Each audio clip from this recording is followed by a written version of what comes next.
¿Me escuchan? Primero que nada, agradecerles la presencia a todos los que participan en esta conferencia a cargo de la maestra Esperanza Soto Alonso, que tiene como finalidad establecer los aspectos relevantes para fortalecer la actuación del primer respondiente.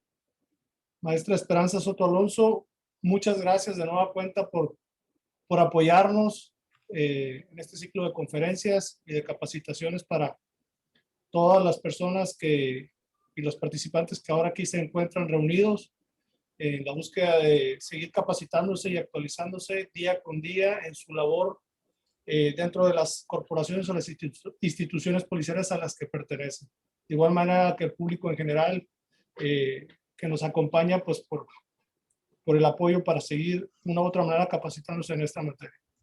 Le reitero el agradecimiento, maestra, por su invaluable apoyo una vez más, siempre como con sus atenciones de apoyarnos aquí en el ciclo de conferencias. Nos sentimos, la verdad, muy honrados de que nos pueda volver a colaborar en esta capacitación, en esta conferencia. Le reitero nuestro agradecimiento y me gustaría exponerles un poquito la semblanza de la maestra Esperanza Soto Alonso para aquellos quienes no la conozcan, que la verdad es que lo dudo, la verdad es que siempre nos ha apoyado y tiene bastante cartel en materia de capacitación. La maestra Esperanza Soto Alonso es licenciada en Derecho por la Universidad Autónoma de La Laguna. Cuenta con una maestría de Derecho Penal y doctorado por el Instituto de Posgrados de Humanidades AC, maestría en Proceso Penal Acusatorio por el Instituto de la Judicatura Federal, Escuela Judicial. Tiene una amplia experiencia académica como docente y conferencista, además de capacitadora. Es docente por la Universidad Autónoma de La Laguna y en la Universidad del Valle de México, Campus Torreón. Es disertante en diversos congresos y seminarios, entre los que se destacan el Congreso Internacional Operemos México con Justicia, con el tema Reformas al Código de Justicia Militar, asimismo en el primer Congreso Virtual Internacional de la FIA 2020, con la ponencia de los derechos humanos de las personas privadas de libertad, también con la conferencia virtual La Sospecha Razonable para el Sistema Penal Acusatorio y Oral de Capacitación de Puebla, conferencia de inspecciones policíacas para capacitadores y consultores especializados. El policía actúa en legítima defensa o en cumplimiento de su deber, impartida por el Instituto Especializado en Ciencias Penales, Jus Penalista y Jurídicos Orales de Jalisco. De igual manera, en la conferencia virtual Niveles de Contacto en la Detención Policial para el Enlace Jurídico México AC. Asimismo, participó en la conferencia virtual La Guardia Nacional y las Fuerzas Armadas en funciones de primer respondiente para el Sistema Penal Acusatorio y Oral Capacitación de Puebla, entre otras muchas más. Así de igual manera, tiene otras actividades relevantes, como ser candidata finalista para ocupar el cargo de fiscal general en el estado de Coahuila, doctorado honoris causa otorgado por la Federación Iberoamericana de Abogados, AC, SECASI, Universidad Autónoma de Guerrero y Universidad Autónoma de Acapulco, presea Dama de la Justicia otorgada por la Federación Iberoamericana de Abogados, AC, SECASI, Universidad Autónoma de Guerrero y Universidad Autónoma de Acapulco, así como la Universidad Autónoma de La Laguna, Príncipe Bantú de Camerún por trayectoria académica. Galardón Fama Semper Vivat otorgado por la revista Jurista. Entre otras muchas reconocimientos, cursos y seminarios en los cuales ella ha formado parte como docente y como capacitadora, además de su extraordinaria carrera y experiencia como docente. Le vuelvo a reiterar nuestro agradecimiento, doctora Esperanza Soto Alonso, por volvernos a apoyar al órgano de consolidación del sistema de justicia penal en el estado de Baja California Sur. La verdad es que es usted una de las ponentes con las cuales contamos de manera reiterada en las capacitaciones y esperamos que así siga en lo largo de esta administración. Sí. Sin más preámbulo, creo que por ahí va a tener una pausa dentro de su conferencia porque tiene a la par una actividad. Usted nos explicará ahí y quiero agradecerle de nueva cuenta y ahora sí que le cedo el micrófono. Muchas gracias. Bueno, primeramente, el sincero agradecimiento tanto para usted, maestro Arturo, como para la licenciada Erika, las gentiles atenciones que siempre han tenido para, con su servidora. Pues estoy completamente comprometida con la causa de ustedes y de la consolidación, y pues bueno, siempre a la orden, ustedes ya lo saben. Y pues por lo de la pausa, yo creo que no va a ser necesario, salvo que ustedes me indiquen lo contrario, que pues determinemos algún receso de 5 minutos, porque por mi pendiente que tenía ya se resolvió. Le había comentado a la licenciada Erika que posiblemente iba a tener una intervención ahorita en una audiencia, pero ya se solventó. Así que si gustan, pues nos vamos todo de corrido para terminar temprano, entre 9 y 10 de la noche, ya estar libres ya cada quien en sus actividades. No, no es cierto, no va a ser tan extenso. O sea, lo que ustedes así lo decidan. Yo siempre les digo, es permanencia voluntaria. Yo soy totalmente abierta a sus dudas, comentarios, sugerencias, todo lo que podamos platicar para sacarle el mayor provecho a esta charla. Y pues bueno, como se pudieron dar cuenta, dentro de mi semblanza que hizo, que dio lectura el maestro Arturo, pues la mayor parte de mi trayectoria profesional siempre ha sido enfocado a lo que es el derecho penal, o sea, por mi perfil de abogada. Y pues obviamente en ese sentido, a veces sí es un poquito complicado el tratar pues de congeniar en algunas ocasiones con la opinión, y no solamente la opinión, ¿verdad?, sino con la actividad experta de un policía. La mayoría de las personas que ven en pantalla pues son elementos de seguridad pública, y por lo tanto a veces sí es un poquito complicado congeniar, pero yo les quiero primero decir, y siempre se los digo en mis clases, ¿no? O sea, estas charlas que comparto con ustedes siempre son con ese afán de podernos edificar entre todos, y sobre todo tratarnos como sujetos de un proceso penal acusatorio por igual, ¿sí? Cuando nosotros estudiamos el Código Nacional de Procedimientos Penales, en las que tanto la parte que hace la labor operativa, que es pues llevar a cabo pues la materialización y sobre todo pues la obtención de la materia prima con la que se trabaja dentro de este proceso penal acusatorio, que obviamente pues es llevar a una persona que está cometiendo un delito primeramente a sede ministerial, quien posteriormente, y si así fuera el caso, va a llegar a sede judicial, pues es precisamente para darle forma a ese objetivo, no solamente que tiene el Código Nacional de Procedimientos Penales, sino que también es el objetivo que tiene el propio sistema de justicia, ¿verdad? O sea, que es esclarecer un hecho que la ley señala como delito. Entonces, en ese sentido, primeramente hago esa aclaración, y con toda humildad les digo, o sea, que es una charla donde todos vamos pues a compartir y a armonizar estas ideas para poder concretar esa consolidación a nuestro sistema, ¿sí? Entonces, yo sé que en la parte operativa, es decir, en la parte en la que es ser policía, sí, o sea, ustedes tienen toda la experiencia. Sin embargo, esa actividad que ustedes realizan, de la parte de la defensa y de la parte de la fiscalía, somos quienes tenemos esa obligación de analizar que esté llevada a cabo de la manera correcta, es decir, de la manera apegada a derechos humanos y a la manera apegada a las formalidades de un proceso penal. Entonces, en ese sentido es que se lleva a cabo esa intervención de la figura jurídica denominada primer respondiente. Como ustedes sabrán, y sobre todo los compañeros que llevan ya bastantes años dentro de esta carrera policial, ustedes se podrán dar cuenta que esa figura de primer respondiente fue dándose forma y fue dándose origen precisamente dentro de este sistema, ¿sí? Posiblemente anterior a este nuevo sistema, sí pudieron haber sido primeros intervinientes, pero sobre todo esa figura de primer respondiente ya textualmente dentro de una, pues, no voy a decir dentro de una normativa, porque así no lo establece el código, ¿verdad? Pero ya dentro de un protocolo, dentro de un lineamiento que nosotros ya pues utilizamos de pauta para nuestro proceso penal, pues es precisamente a partir de este sistema. Pero, ¿qué es eso de primer respondiente? ¿Sí? Pues ustedes saben mejor que yo que ese primer respondiente va a ser una autoridad, uno, el primer requisito con funciones de seguridad pública, ¿sí? Que llega de primer momento, si el primero en llegar a un lugar de la intervención. ¿Y qué quiere decir eso del lugar de la intervención?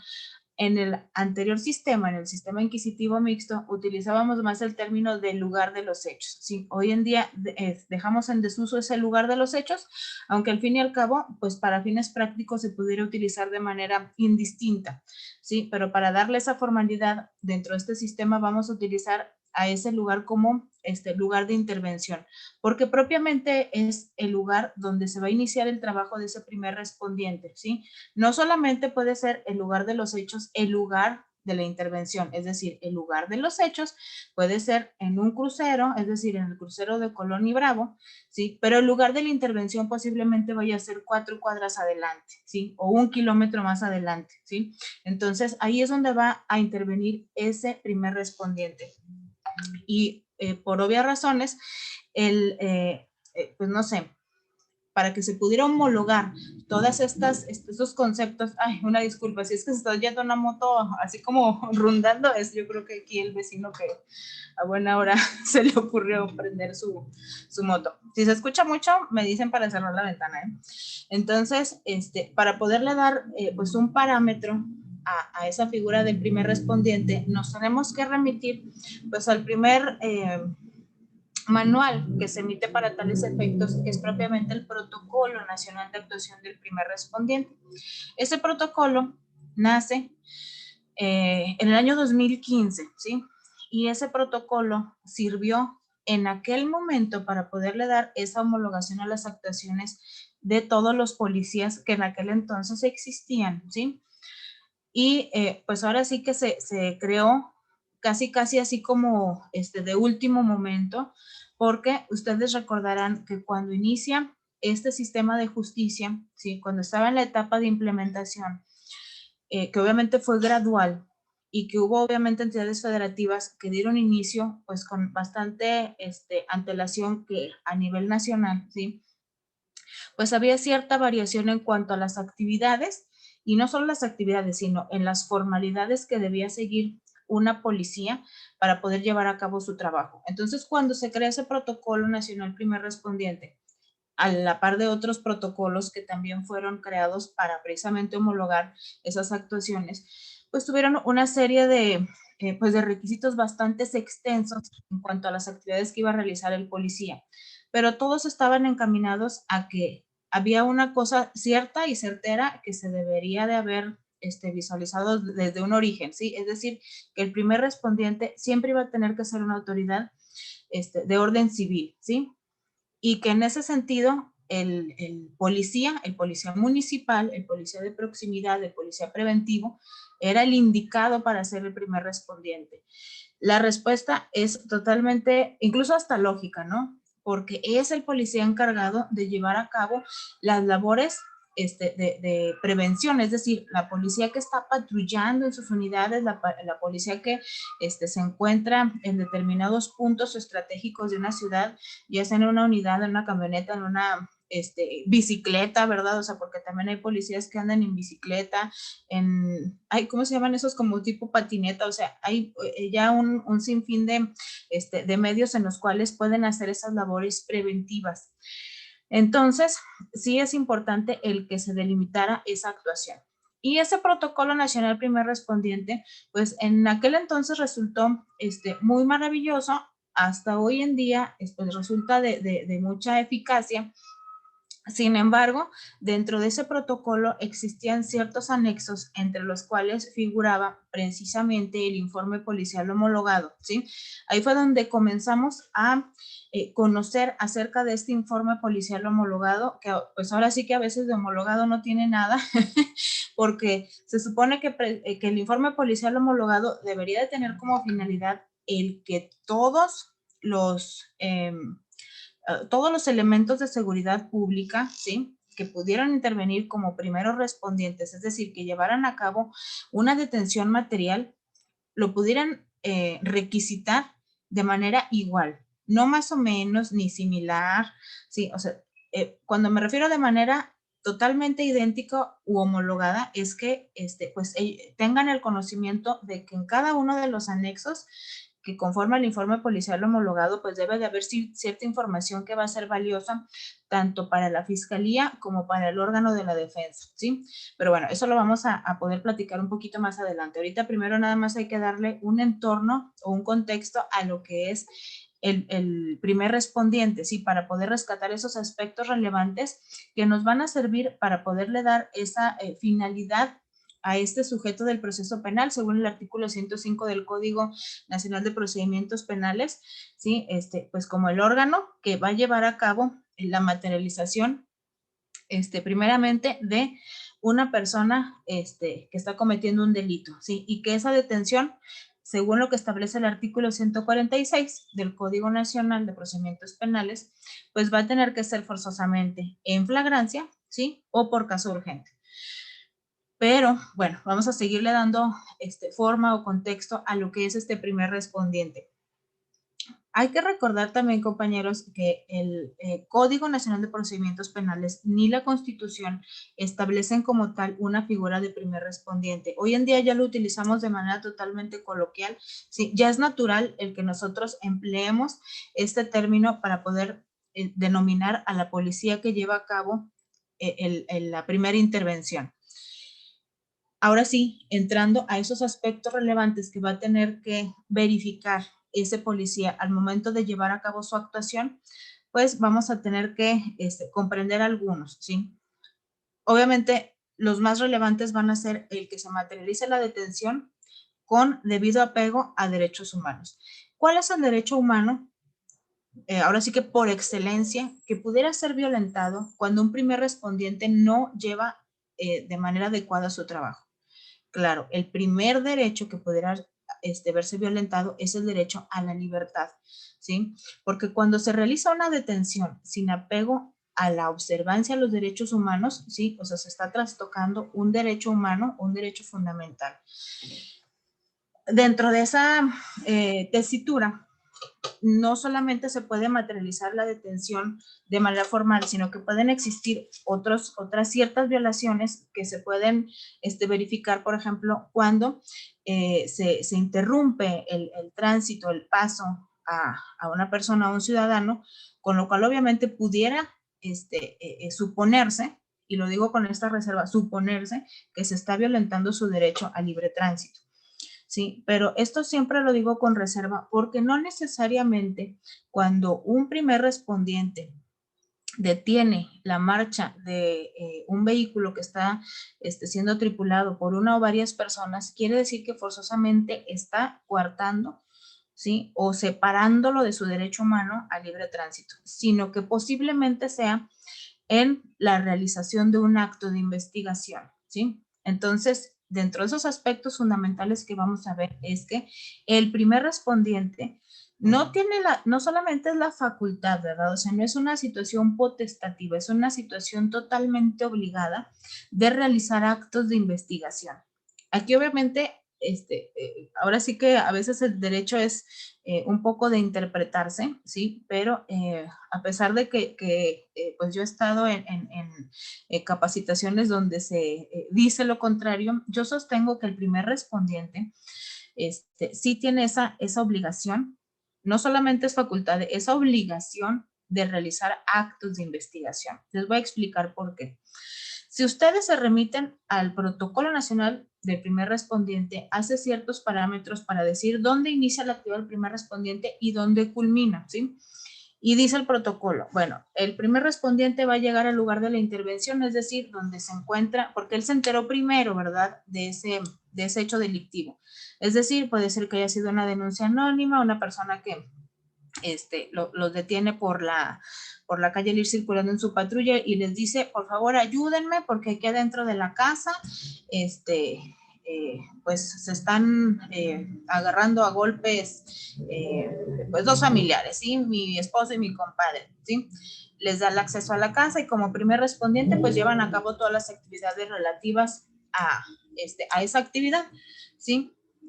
Sin embargo, no solamente puede llevarse a cabo cuando el delito está totalmente visible, es decir, cuando existe una flagrancia de la que establece el 146 fracción primera, es decir, cuando el delito es visible o se percibe por los sentidos, ¿sí? Es decir, en el momento justo en el que se está cometiendo el delito. Recordemos precisamente que flagrancia deriva de esa etimología de flagrare, es decir, de resplandecer a la vista. Donde el policía lo ve, lo puede ver cualquier otro ciudadano, ¿sí? Entonces, si una persona, un ciudadano común y corriente, observa un hecho que él considera que es un delito, es decir, que está disparando a la otra persona, que le está arrebatando un sujeto el bolso a una mujer, ¿sí? El policía también debe de observar lo mismo, ¿sí? O sea, porque esa es precisamente la naturaleza de la flagrancia. Sin embargo, existen ciertas obligaciones que están contenidas en el artículo 132 del Código Nacional de Procedimientos Penales, entre las que se estipula, ¿sí?, que la policía tiene la obligación de realizar actos de investigación y que en esa, bueno, dentro de esa obligación, ese acto de investigación primordial que puede realizar un primer respondiente es una inspección, ¿sí? De igual manera, dentro de los actos de investigación que no están textualmente plasmados dentro del Código Nacional de Procedimientos Penales, ustedes también sabrán que existen diversos, como cuál puede ser el control preventivo provisional, ¿sale? ¿Y por qué no está incluido en el Código Nacional de Procedimientos Penales? Bueno, yo diría que no está incluido todavía, ¿sí? Pero si ustedes revisan las tesis que la primera sala ha venido expidiendo, ¿verdad?, en materia del estudio que realiza de la libertad personal, se podrán dar cuenta que esa figura jurídica de control preventivo provisional ha sido reiteradamente utilizada para poder señalar que son actos de investigación que realiza un primer respondiente, ¿verdad?, una autoridad de seguridad pública, en aras, ¿verdad?, puede cerciorarse, ¿sí?, de que está en presencia de un hecho que la ley señala como delito, pero que este control preventivo provisional no es, y eso se los digo con mucho énfasis, no es un retén, ¿sí? O sea, no es un puesto de control policial o militar, ¿sí? Porque también me encontraron algunas capacitaciones que muchos compañeros creen que el control preventivo provisional es aquel puesto que está establecido en la carretera, ¿sí? Y que por donde va pasando la circulación de los vehículos van aleatoriamente deteniéndolos para realizarles ciertas entrevistas o ciertos actos de investigación. Eso no es un control preventivo provisional. Sí, eso nos tiene que quedar súper claro porque es un error que continuamente se está cayendo y que pues cuando ese acto de investigación o lo que resultara de esa situación llegara ante sede ministerial y si el Ministerio Público acuerda que fue legal la retención, pues es lógico que también va a pasar en algún momento a sede judicial y que la defensa va a estar obligada a pues desmentir tal situación, ¿verdad? A rendir los argumentos necesarios para que tal control preventivo, ¿sí?, se desvirtúe como un acto violatorio de derechos humanos, ¿sí? Entonces ya vimos que no es ese puesto, ¿verdad? O que no es ese retén, ¿sí? Entonces vamos a ver qué sí es un control preventivo provisional al cual está obligado ese primer respondiente, ¿sí?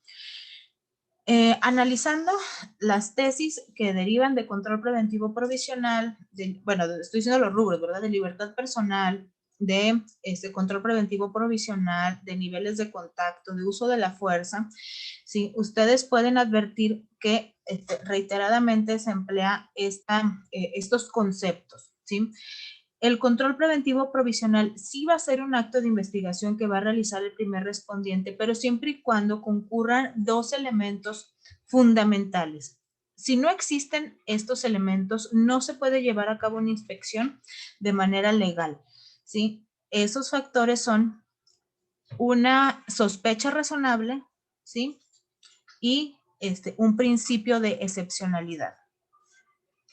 El primero, ¿verdad? Bueno, es más, voy a empezar por el segundo, que es más sencillo de explicar. Ese principio de excepcionalidad quiere decir que de manera excepcional se debe de llevar a cabo este acto de investigación. Por lo tanto, aquel puesto de control policial o militar que está establecido en la carretera y que de manera cotidiana o al azar está eligiendo vehículos para detenerlos, para orillarlos y para inspeccionarlos, ¿sí? Eso no es un principio de excepcionalidad. ¿sí? Eso es una revisión que pues puede catalogarse incluso como arbitraria porque no existe un señalamiento pues ni expreso, ni ahora sí que incluso ni un señalamiento, algún tipo de denuncia que le indique a quien está realizando ese acto de molestia, ¿sí? Que se deba de llevar a cabo de tal manera. Bueno, vamos a poner un ejemplo. Vamos a suponer que en algún puesto de control policial o militar que está establecido, pues en el ¿cómo se llama?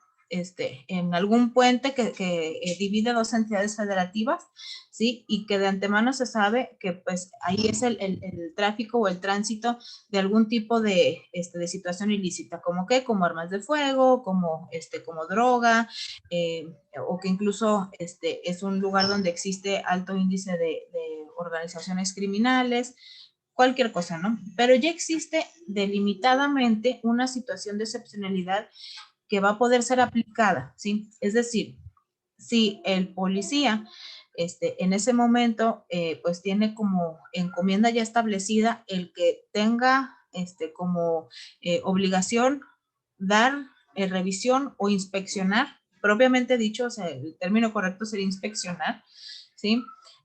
A los vehículos que estén cruzando, vamos a suponer, de Durango a Coahuila, ¿sí?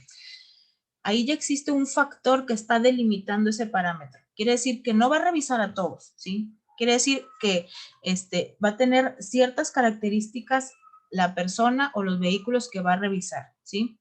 O en su defecto, vamos a suponer que existe una alerta, una denuncia por un secuestro o para un robo de vehículo.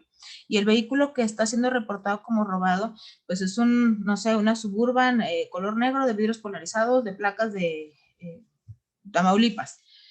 Quiere decir que no tiene por qué detener a los vehículos que son sedán con placas de Michoacán, ¿sí? Entonces, ahí es como va a estar delimitando ese parámetro, esa excepcionalidad.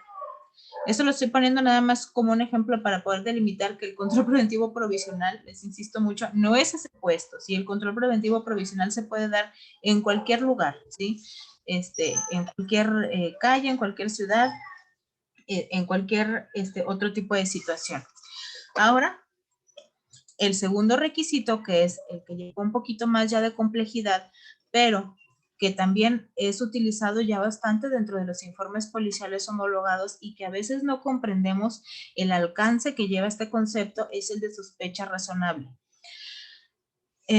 Recordemos que anteriormente la palabra clave, ¿verdad?, para los partes informativos dentro del sistema inquisitivo, el sistema mixto, pues que hoy en día ya está en sus últimos rezagos, ¿sí? Se suscribió un parte informativo por parte de los policías que llevaban a cabo la detención y el aseguramiento de la persona y de los indicios. Pero era un alto porcentaje de estos partes informativos que comenzaba con la frase sacramental de que habían dado alcance, observado, visualizado a una persona con actitud sospechosa. Peor aún, ¿verdad? Decía el parte informativo, con apariencia sospechosa.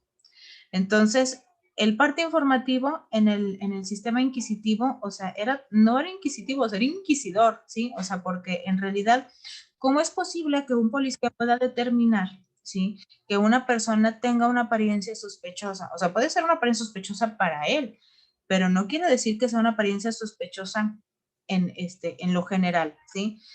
Y hoy en día ese aspecto se debe de revisar con sumo cuidado, puesto que es uno de los aspectos relevantes dentro de la actuación del primer respondiente que tal vez no se ha dominado a la perfección, precisamente porque no comprendemos el alcance de qué es eso de sospecha razonable. Ahora, el sospechosismo, ¿sí?, posiblemente, ahora sí que de manera interna, sí lo puedan emplear. O sea, yo no digo que el policía no deba de trabajar bajo este principio de culpabilidad, pero eso debe de ser totalmente de uso interno, eso no se debe de plasmar, porque desde el momento en que el policía hace cualquier sesgo de que está haciendo una actitud que sea encaminada a discriminación, como en el caso de catalogar como sospechosa a una persona, ahí la defensa lo primero que va a hacer es atacar esa situación que a lo mejor parece que es un formalismo, pero no lo es, ¿sí? O sea, no es un tecnicismo el utilizar una palabra equivocada, ¿sí? En realidad, teniendo en mente utilizar otro concepto, ¿sí? No sé si me explico, porque tal vez es así como que la pugna entre el órgano acusador y el órgano de la defensa, ¿no? De que, ay, o sea, es que debatiste nada más porque puso sospechoso, ¿no? Pues claro que se va a debatir por eso, porque, o sea, una persona tiene que ser respetada en su integridad y en su dignidad. Entonces, por el hecho de que el policía lo visualice como una persona que andaba con tatuajes o con cadenas o con ropa de cholo o lo que sea, no quiere decir que ya forzosamente él vaya a ser el ladrón, ¿sí? Tiene que revisarse esos aspectos para poder llevar a cabo la materialización del control preventivo. Y bien, cuando se verifican esos aspectos, es decir, que se está actuando bajo no un sospechosismo, sino una sospecha razonable, se tienen que verificar ciertos factores. La sospecha razonable, compañeros, debe de ser entendida como un estándar probatorio, ¿sí? Un estándar probatorio mínimo, si quieren ustedes, o sea, muy sencillo, ¿sí? Pero que debe de ser verificable y que el policía es el primero obligado de realizar ese examen para poder determinar bajo pues ciertos factores que deben de ser totalmente objetivos, ¿sí?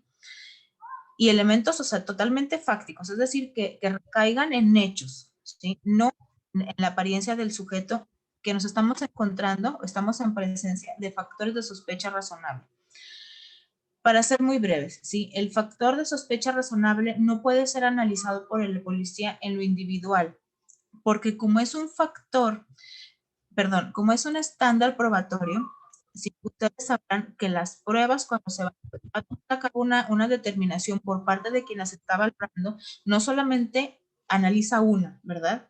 Por ejemplo, el juez, cuando va a dictar una sentencia, más allá de toda duda razonable, que también es un estándar probatorio, no dice, bueno, es que como ya hubo un señalamiento del policía que dijo, sí, él fue, yo lo reconozco porque yo lo detuve, y él fue el que mató a tal persona porque yo vi cuando le disparó. No basta con que exista solamente esa prueba, es decir, que exista un solo señalamiento o un solo testimonio, sino que debe existir una concordancia perfecta. Ahora sí que más allá de toda duda razonable, de que no va a existir, pues como el propio concepto lo dice, no va a existir duda de que tal persona fue el que cometió ese hecho delictivo. ¿Y con qué lo va a tener que concatenar o armonizar? Bueno, pues a lo mejor con el certificado médico donde efectivamente la persona fue declarada muerta por un proyectil de arma de fuego, con el dictamen balístico para poder comparar que la bala que tiene en el cuerpo fue detonada por el arma afecta a la causa, etcétera. Sí, o sea, pero no nada más, porque el policía dijo, única prueba, y vámonos, sentencia condenatoria. Entonces, de la misma manera, el policía está obligado a realizar ese examen de manera también muy rápida para poder determinar que se encuentra ante un factor o varios factores de sospecha razonable. ¿Y cómo los van a tener que concatenar? Bueno, ahí también ustedes van a tener que utilizar toda su experiencia, todo su conocimiento, pero no utilizar nunca en el informe policial homologado conceptos como es que yo tengo el don, tengo la corazonada, tengo el sexto sentido, me dio el presentimiento, ¿sí? O sea, eso se tiene que descartar por completo porque los elementos que se van a tener que verificar dentro del informe policial homologado siempre deben de ser objetivos, ¿sí? Fácticos, que recaigan en acciones, no en situaciones subjetivas, ¿sí? Entonces, el policía está en presencia de alguna situación que pues le da ese indicio de sospecha razonable. ¿Cómo qué puede ser? Bueno, el policía en base a su experiencia sabe que una persona que está a altas horas de la madrugada revisando al interior de los vehículos que están estacionados en la acera afuera de las casas, ¿sí? y que está revisando uno y después otro y que incluso alcanza a ver que trata de forcejear alguna puerta, pues no precisamente es una situación que él pueda verificar como normal. Si propiamente no está en un flagrante delito, ¿sí? O sea, porque asomarse para ver el interior de los carros, hasta donde yo tengo entendido, ninguna entidad federativa es un tipo penal, ¿sí? Tampoco puede llegar a detenerlo porque está viendo que está asomándose adentro de los carros.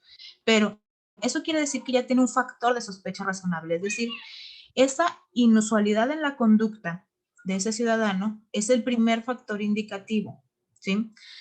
¿Con qué lo podemos concatenar? Ah, bueno, porque esa actividad la está realizando a las 4 de la madrugada, ¿sí? Entonces, la hora del día puede ser otro factor, ¿verdad? De sospecha razonable. Entonces ya llevamos 2. Tercer factor de sospecha razonable.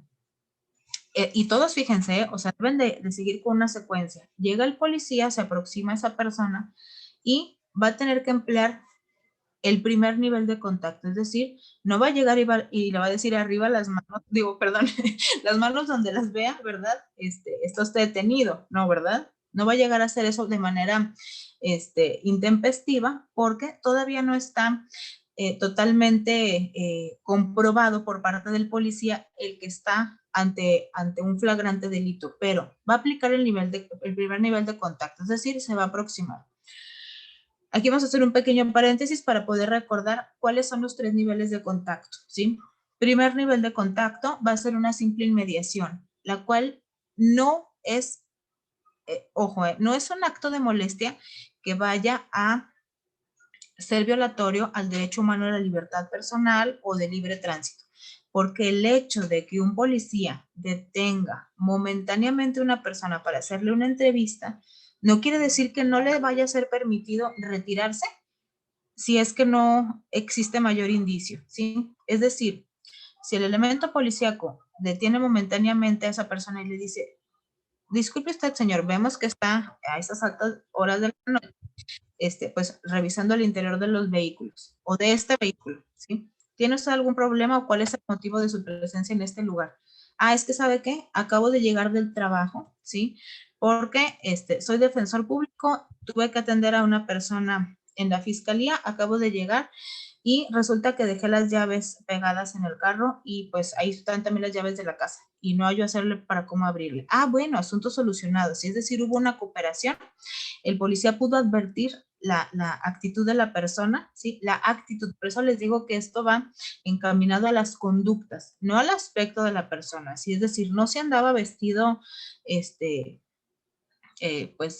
deportista o andaba vestido con traje y corbata, ¿sí? Entonces, por eso el policía debe de ser muy precavido al momento de que lleva a cabo estas intervenciones para poder darse cuenta de esa actitud. Entonces, ese primer nivel de contacto únicamente va a abarcar hasta ese momento, es decir, hasta esa simple entrevista, preidentificación, ¿sí? Porque es parte de una formalidad.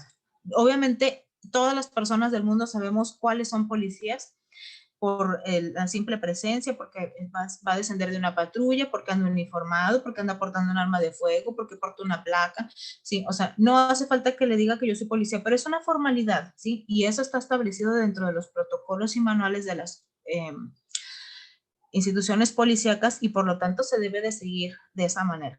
El segundo nivel de contacto ya es una restricción temporal al ejercicio de un derecho, el cual se va a verificar precisamente en atención a la conducta que va a desplegar ese sujeto.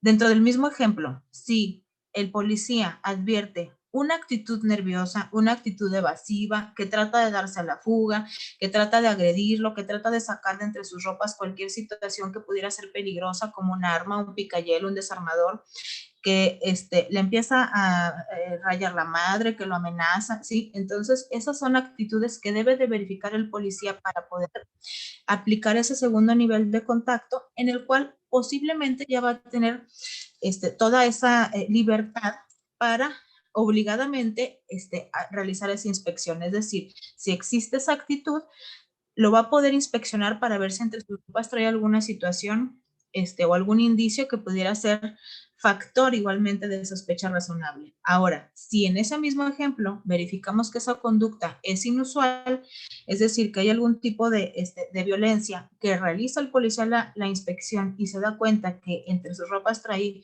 algún tipo de gancho, de esos que usan obviamente los que aletean los carros, alguna de esas bombitas que utilizan para poder abrir las puertas sin tener que romper la ventana, todo eso. Entonces, ese ya es otro factor de sospecha razonable, ¿verdad? O sea, porque a menos que la persona esta que le están entrevistando diga, es que sabe que es que yo soy cerrajero, me acaban de hablar de este domicilio, bueno, sí, ahí ya estaríamos bajo otro tipo de intervención.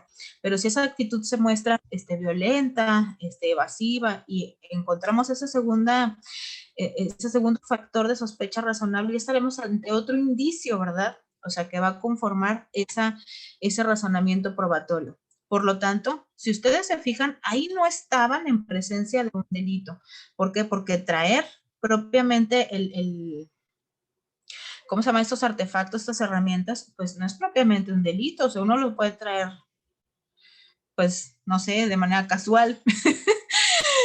Pero lo que sí ya va a ser una conducta inusual y un factor que le va a poder dar pie al policía a realizar una intervención superior, es decir, un control preventivo en grado superior, va a ser precisamente la conducta, ¿sí? O sea, todas las actividades que vaya a desplegar el sujeto que está siendo intervenido. Y ya de ahí se determinará si el policía materializa como tercer nivel de contacto la detención de manera formal, ¿sí? Eso obviamente también ya va a depender de la situación en concreto, ¿verdad? O sea, porque en esta inspección, pues obviamente se van a dar cuenta de que dentro de su mochila, dentro de su bolsa, a lo mejor traía, pues ya algún autoestéreo, traía, pues no sé, una computadora o cualquier cosa que pudiera ser también un indicio o una evidencia. Bueno, esto de una manera muy breve sería lo que son los 3 niveles de contacto y lo que son los aspectos que debe de ir siguiendo este policía primer respondiente. Pero ahorita que estaba explicando todo eso, me acordé que me brinqué, al inicio estaba tratando de poder establecer que dentro de ese manual que les comentaba, ese protocolo nacional primer respondiente, se establecía cuáles eran los límites en las actividades de esta policía, ¿sí? Es decir, la policía primer respondiente, como tal, o sea, estoy utilizando el término policía como sujeto del procedimiento penal, sí, del proceso penal, perdón, según el 105. Descartando, lógico, a cualquier otro tipo de institución que en algún momento pueda ser primer respondiente. ¿Como quiénes? Como pueden ser bomberos, como pueden ser protección civil, ¿sí? O sea, vamos a suponer que al momento de que lleva a cabo ¿cómo se llama? La denuncia a algún ciudadano de que en alguna habitación, en alguna casa habitación, perdón, se escuchan detonaciones de arma de fuego, que salen varias personas corriendo, que salen incluso personas heridas, que salen algunas personas heridas y que desfallecen ahí en la calle. Posiblemente cuando se lleve la llamada de alerta al 911 y que esa persona que está haciendo esa llamada diga, es que hay personas heridas en la calle, bueno, también se va a tener que solicitar la presencia de la Cruz Roja, ¿sí? Y a lo mejor la Cruz Roja llegó primero que la policía, ¿sí? Y esa Cruz Roja, pues, va a hacer actividades de primer respondiente porque va a priorizar esa actividad que va a realizar y le va a dar auxilio primero a la persona que está tendida en la banqueta. ¿Sí? Y ya el policía pues ya va a poder determinar qué tipo de actividad va a realizar siguiendo esas indicaciones del Protocolo Nacional Primer Respondiente bajo el concepto de priorizar. Pero cuando yo insisto en el concepto de policía como primer respondiente es para poder determinar cuáles van a ser los parámetros donde empieza la actividad y donde culmina. Y bueno, y bajo esa tesitura, donde va a iniciar es cuando arriba, al lugar de la intervención, y puede llevar a cabo la detención o el aseguramiento, ya sea de personas o de indicios o de evidencias. Y aquí la palabra clave es asegurar, ¿sí? Hasta que asegura todo ese lugar de la intervención es donde culmina la actividad del policía primer respondiente. Situación que en la vida real no pasa, ¿sí? bueno, no sé, por ejemplo, si allá en Baja California Sur, si tengan debidamente delimitado esa actividad del primer respondiente. Les soy sincera, no he tenido conocimiento de que se siga con esa literalidad porque en ocasiones el primer respondiente ya está siendo capacitado o incluso por falta de personal, ¿verdad? O sea, está haciendo actividades más allá de la delimitación que señala el protocolo de asegurar. Entonces, si ya está asegurado ese lugar, quiere decir que nadie va a poder entrar en el límite que va a imponer el policía primer respondiente. Es decir, va a tener un margen de trabajo, ¿sí? Un espacio delimitado donde al interior van a estar contenidos los indicios o las evidencias que van a tener que ser recolectadas, ya sea por el policía con capacidades para procesar o por los peritos adscritos a la fiscalía. Entonces, cuando se habla de delimitar la actividad y que se, pues ahora es que se empalman las actividades de policía con policía, es cuando posiblemente veamos fallas dentro de esa estructura que se debe de seguir a través de pues de un debido aseguramiento o de una debida observancia a la cadena de custodia. A lo mejor nos parece poca cosa, ¿verdad? Poco relevante el que de manera continua se den esas actividades sin hacer un señalamiento de que hasta aquí terminó la intervención de la policía municipal. Es decir, se aseguró tal perímetro, ¿verdad? Tantos metros alrededor de la finca donde ocurrieron los hechos.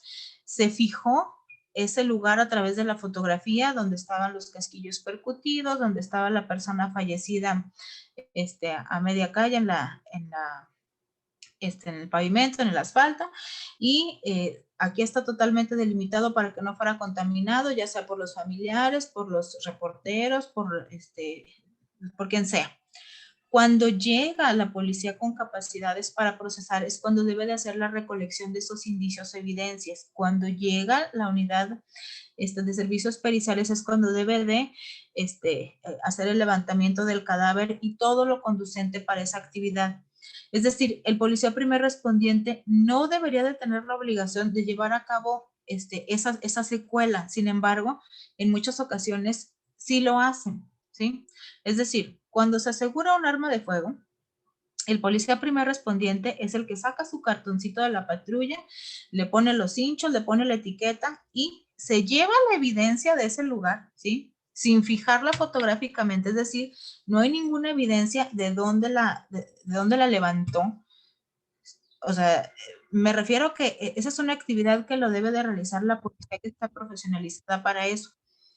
Porque si el policía primer respondiente trata de fijar esa evidencia únicamente tomando la fotografía al arma, pues de nada nos va a servir, o sea, porque no sabemos a qué distancia estaba de la puerta, ¿verdad? Si estaba a media calle, si alrededor del arma había sangre, cabellos, colillas de cigarros, ¿sí? Entonces, todo eso es de vital importancia. Y lo que hace el primer respondiente es, hace esa actividad, se lleva el arma, la entrega junto con el detenido, ¿sí? Ahí ya propiamente es cuando inicia esa cadena de custodia, cuando la pone a disposición del Ministerio Público y esta a su vez la deposita en la bodega de evidencias, etcétera, etcétera. Pero ahí existió pues una falla, ¿verdad? Dentro de lo que deben de ser las responsabilidades de la policía con capacidades para procesar.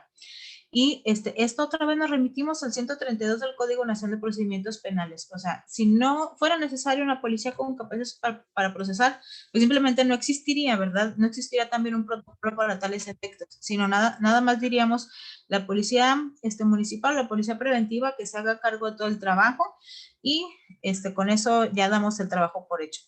Entonces, también es un aspecto relevante que debe de cuidar el primer respondiente. Es lógico y yo lo entiendo. O sea, eso no depende del policía. Es decir, o sea, el policía no puede decir, no sabe qué, jefe. O sea, yo termino aquí mi actividad porque el protocolo dice esto. Entonces, aquí está el lugar asegurado, ya está totalmente delimitado con la cinta, el perímetro que me indicaron. Y hasta aquí llegué. Imagínense, ahí sí comprendo completamente que eso no es totalmente una responsabilidad del servidor público, ¿verdad? O sea, sino del propio sistema de seguridad pública que debe de proveer el personal suficiente y con las diversas capacitaciones para que realicen estos trabajos, ¿sí? Entonces, bueno, una vez que se lleva a cabo tal situación, es importante que el primer respondiente conozca, pues ahora sí que propiamente dónde termina su intervención. Ojo, no quiere decir que esto sea de manera totalmente literal, es decir, que no haya excepciones.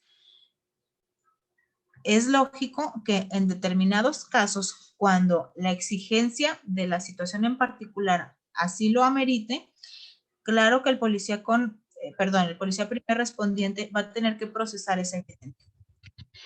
Para ello, en algunas entidades federativas, a todos los primeros respondientes les dotaron de de herramientas, de kit de primer respondiente. Esto es para que puedan realizar el trabajo de levantamiento de indicios cuando por cuestiones meteorológicas, es decir, cuando por cuestiones de que se avecine una tormenta de carácter inminente, ¿verdad?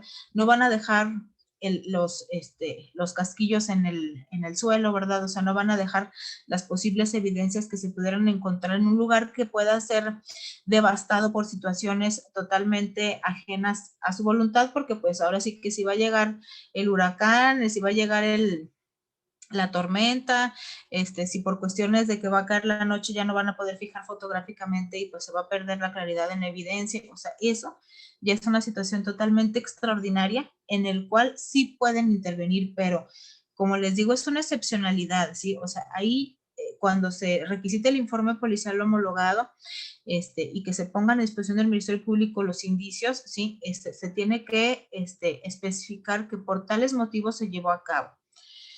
Muy bien, ahora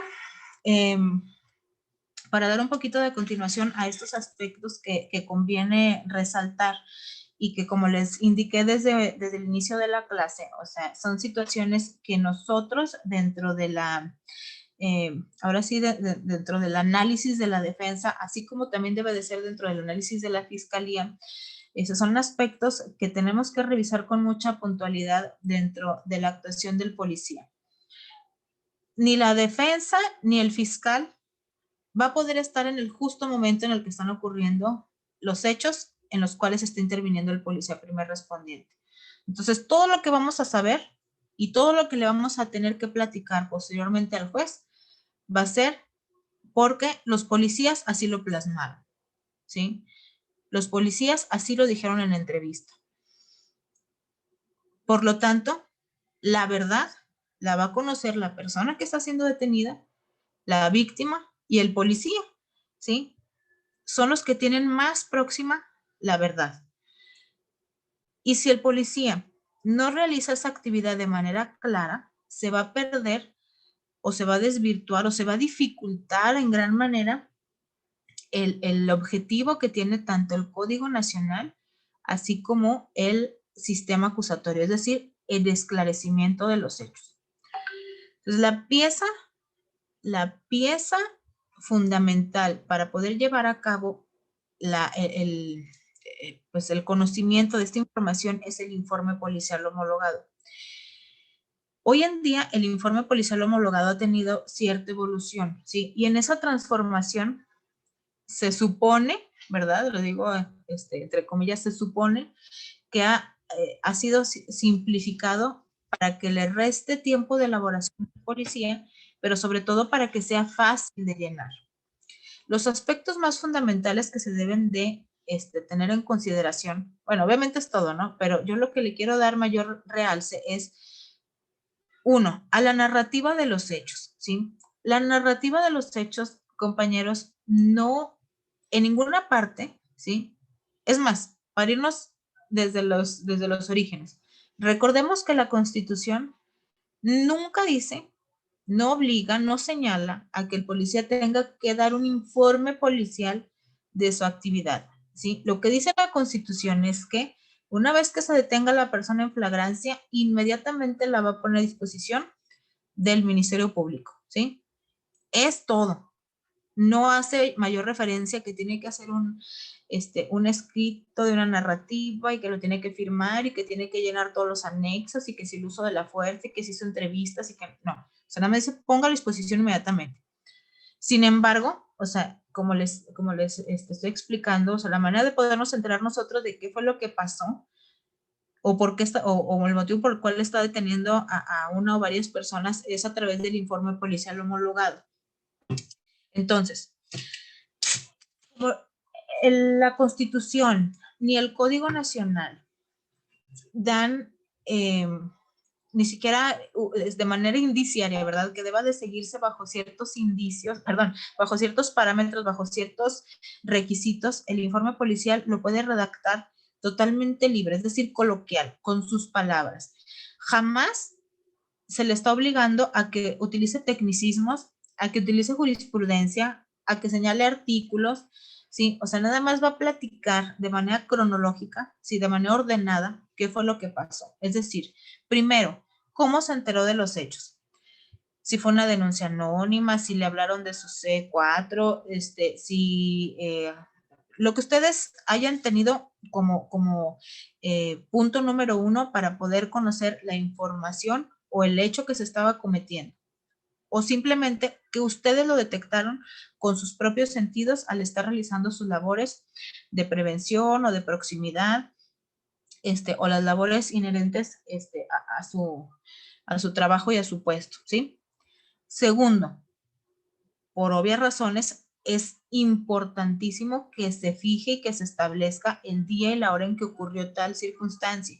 Y de ahí hacia abajo, ir haciendo una narrativa que señale fechas y horas. Esto también tiene una consecuencia, ¿sí? Es decir, si se están dando cuenta de que el delito se está cometiendo el 17 de junio a las 7 de la noche, ¿sí?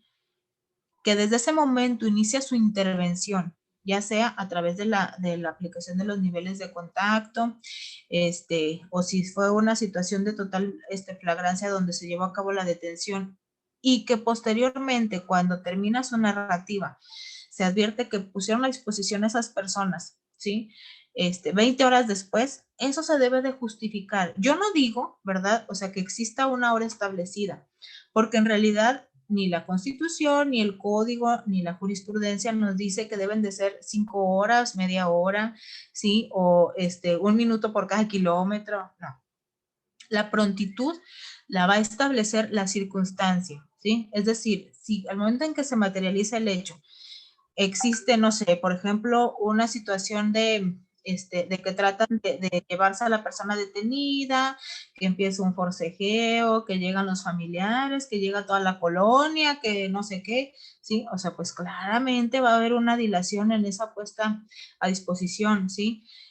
Si la detención ocurre en un lugar pues, totalmente inhóspito, ¿verdad? O sea, no en la ciudad, o sea, en las afueras de una población, si hay alguna descompostura del vehículo, o sea, cualquier situación, pero debe de ser debidamente justificado, ¿sí? Es decir, por el hecho de que se acabe la gasolina y lleguen a cargar gasolina o que esperen otra unidad, no quiere decir que van a pasar 24 horas, ¿sí? O sea, eso no sería justificable. Entonces, ese es el primer punto que se debe destacar dentro de las actividades del policía cuando se lleva a cabo el llenado del informe policial homologado. Un segundo, por favor. Ahí está, cielo. Entonces, no se debe también de pasar por alto que el informe policial homologado tiene como exigencia el llenar una serie de requisitos. O sea, todos los requisitos o todos los anexos no están de adorno, ¿sí? Quiere decir que para nosotros es fundamental el revisar tales situaciones.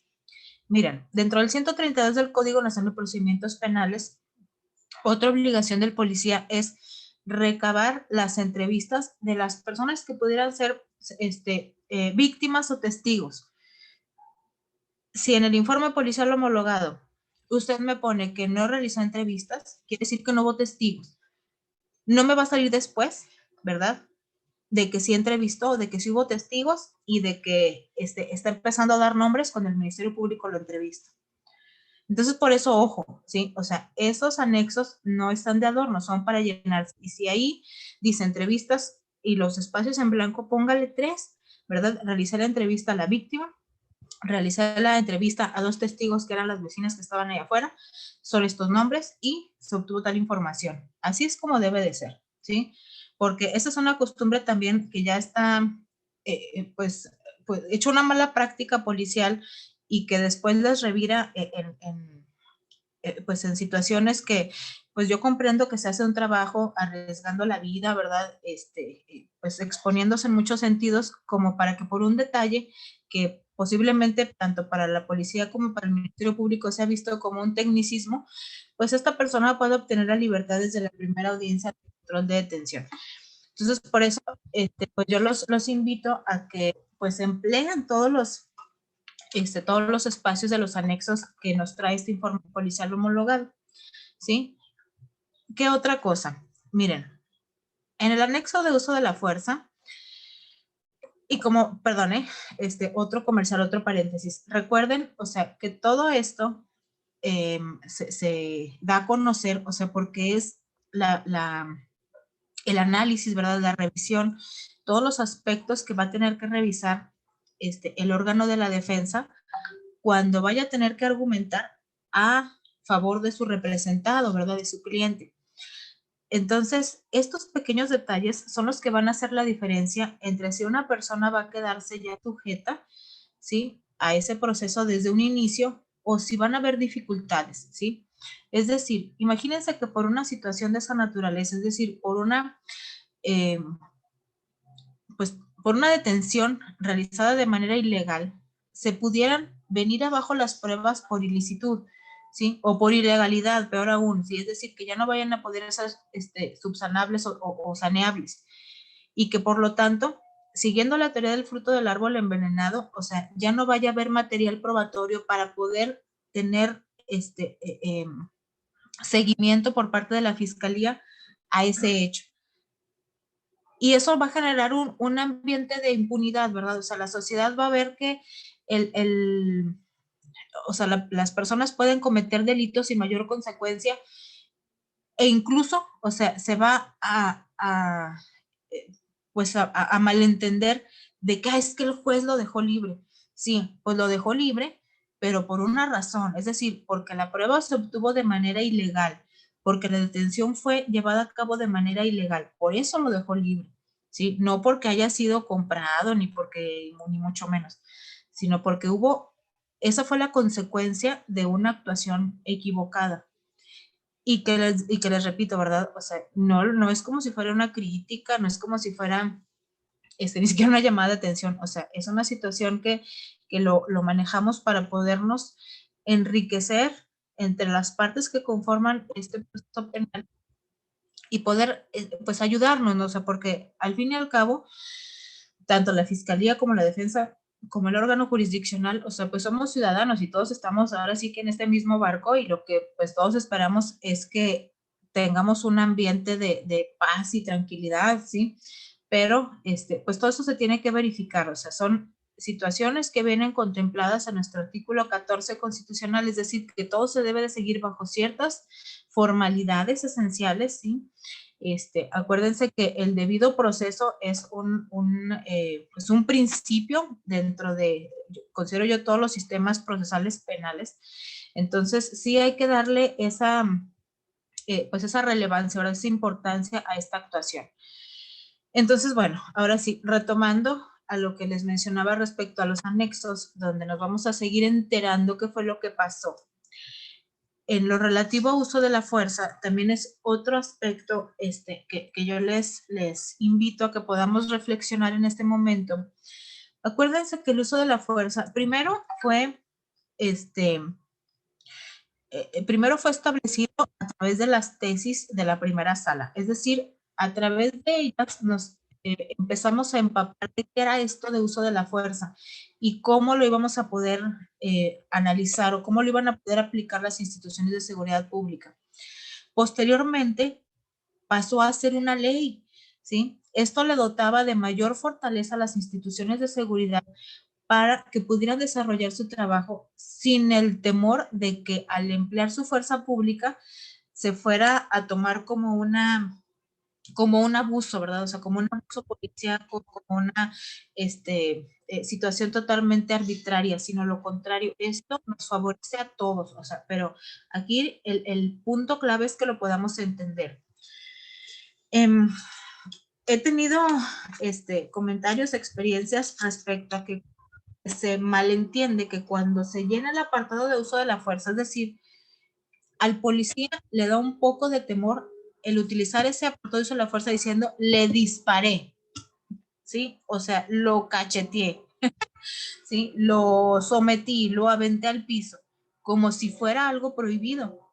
Eso no está prohibido, o sea, acuérdense que la fuerza pública es esa potestad que te está brindando el Estado a ti como elemento de seguridad pública para que puedas realizar tu trabajo, o sea, para que puedas exigir el cumplimiento a las órdenes que tú estás dando, porque tú eres autoridad, ¿sí?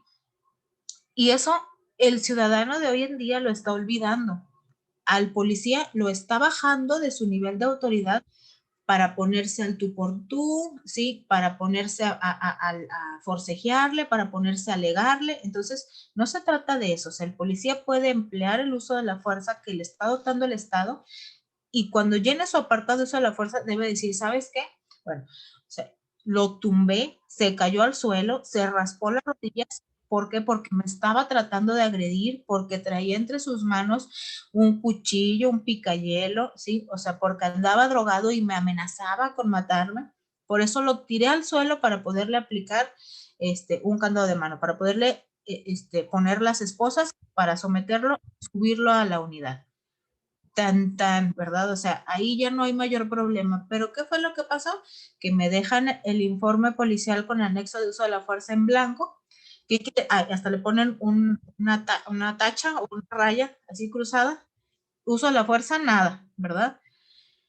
En la narrativa también, o sea, no se advierte que haya sucedido tal forcejeo. Llega con el certificado médico de lesiones con los moretones en las rodillas, con los moretones en los brazos, y la responsabilidad ahí recae en la policía, o sea, porque como no hay ninguna situación que refiera que hubo pues un forcejeo, una violencia, ¿sí? Yo se lo digo, ¿verdad? O sea, yo como órgano de defensa, si yo no tengo claro qué fue lo que pasó ahí, lo primero que voy a hacer, o sea, porque acuérdense que nada más dentro del término que tiene el Ministerio Público para poner a disposición, pues son 48 horas, ¿sí? Y muy seguramente entre ese tiempo, pues yo no voy a poder entrevistar al policía. Yo voy a entrevistar al policía, en su caso, hasta que solicite una duplicidad para poder contestar la vinculación. Pero posiblemente a lo mejor antes no. O incluso puedo decir, bueno, como parte de mi estrategia, al advertir yo que no existió ninguna justificación en las lesiones que trae mi cliente o mi representado, pues esto es lo que yo voy a alegar en la audiencia de control de detención. Entonces, al tener el uso de la palabra, yo le voy a decir al juez, su señoría, pues tal vez que se advierte. Es más, si es evidente, porque usted lo puede constatar con los sentidos de que mi representado presenta en los brazos raspones, cortadas, fracturas o lo que fuera, al igual que en sus rodillas, ¿sí? Y no se advierte que este uso de la fuerza ya estado justificado y del certificado médico, igualmente se advierte que trae hematomas, escoriaciones y todo lo demás, ¿sí?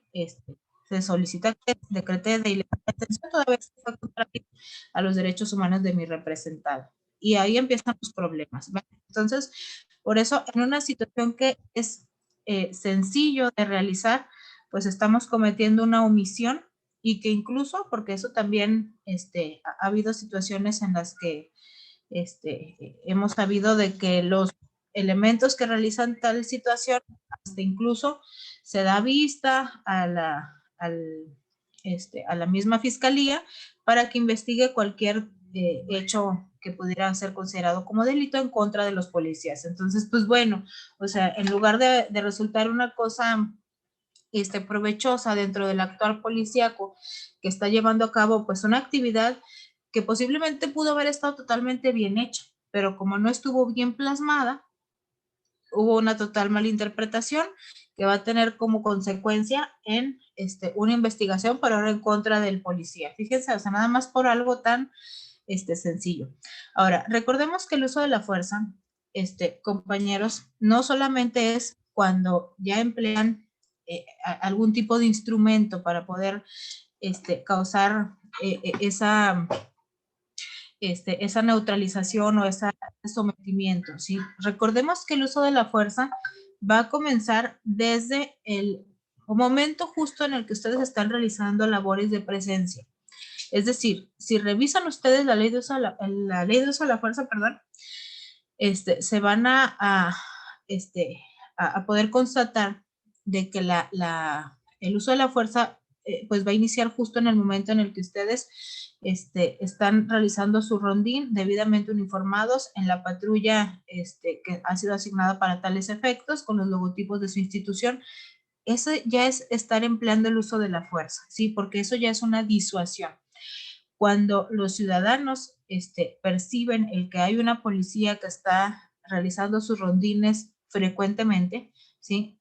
Tengan por seguro que es con esa finalidad de que pues se disminuya esa incidencia criminal, porque pues ahora sí que en cualquier momento pueden ser sorprendidos y de una manera más rápida conducidos ante un agente del Ministerio Público. Entonces ahí es cuando va a iniciar ese uso de la fuerza. Y esto lo estoy diciendo para que tomen en consideración tanto elementos de la policía, así como abogados que pudieran también estar compartiendo esta clase con nosotros, ¿sí? Que ese anexo de la fuerza tampoco está de adorno, o sea, es para siempre requisitarse hasta con lo que les estoy comentando. Nivel de uso de la fuerza que se empleó, el de persuasión, el de disuasión, ¿sí? ¿Por qué? Porque se le dieron órdenes verbales de que detuviera la marcha de su vehículo porque se utilizaron los instrumentos con los que está dotada la patrulla, el altoparlante, la sirena, el altavoz, ¿sí? Entonces, eso es uso de la fuerza. De igual manera, les repito, o sea, el hecho de que empleen un arma, el hecho de que empleen cualquier instrumento de los que puedan ustedes estar dotados para poder llevar a cabo su actividad y que puedan someter o neutralizar a una persona, no pasa nada si lo ponen ahí. O sea, más va a pasar, o sea, consecuencias más contrarias van a tener si se deja en blanco y si la persona llega a tener cualquier tipo de lesión. Entonces, ojo con eso, porque pues son situaciones que también hemos advertido y que pues si se pueden evitar, pues sería lo mejor. Y, ¿qué otra cosa? A ver, por último, ya recordé. Compañeros, también otra situación en la que considero yo que es muy relevante que podamos poner atención y que también, o sea, es materia pues de diversas incidencias, es que recuerden que dentro del informe policial homologado existe un apartado, un anexo, donde se debe de plasmar el lugar donde fue llevado a cabo la intervención. Acuérdense que para que una persona pueda recibir de manera certera una sentencia, ya sea absolutoria o condenatoria, que al fin y al cabo pues va a ser posiblemente una de las finalidades dentro de este sistema y del mismo código, es decir, o sea, que si una persona es responsable de un delito, ¿verdad? O sea, que reciba la sentencia o la pena a la que es merecedora, todo ello para que el delito no quede impune. Hoy en día, bueno, eso nada más es como un paréntesis, sí, sabemos que esa no es la única manera de que puede ser llevado a cabo la conclusión de un proceso, ¿verdad? O sea, porque el día de hoy existen salidas alternas, las cuales en otro momento comentaremos. Pero bueno, si nosotros tenemos como visión el que esa persona reciba una sanción porque cometió un delito, hay que recordar que se deben de satisfacer a plenitud ciertas circunstancias, en las cuales obviamente están relacionadas con la persona que comete el delito y con propiamente el tipo penal.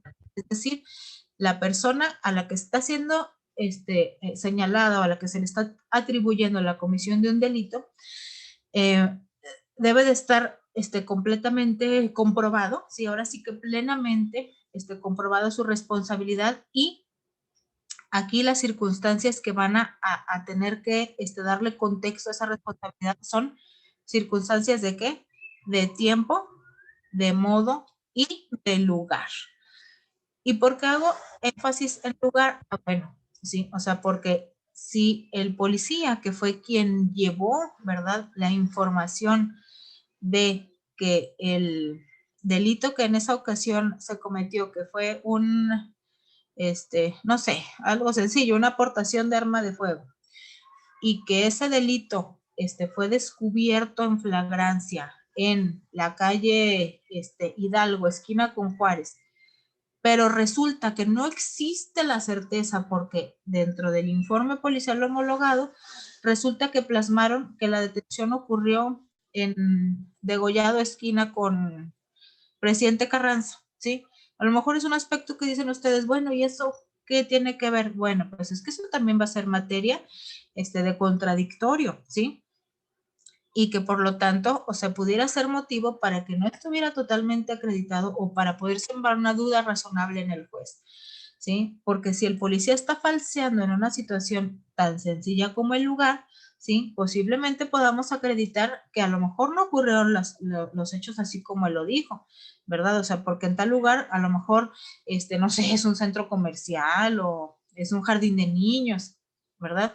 Entonces, por eso, sí es importante el que se establezca el lugar. ¿Y por qué lo estoy diciendo? Bueno, porque otro aspecto relevante es que, por favor, dentro del informe policial homologado existe un apartado para que a mano libre se ubique el lugar donde se llevó a cabo la intervención.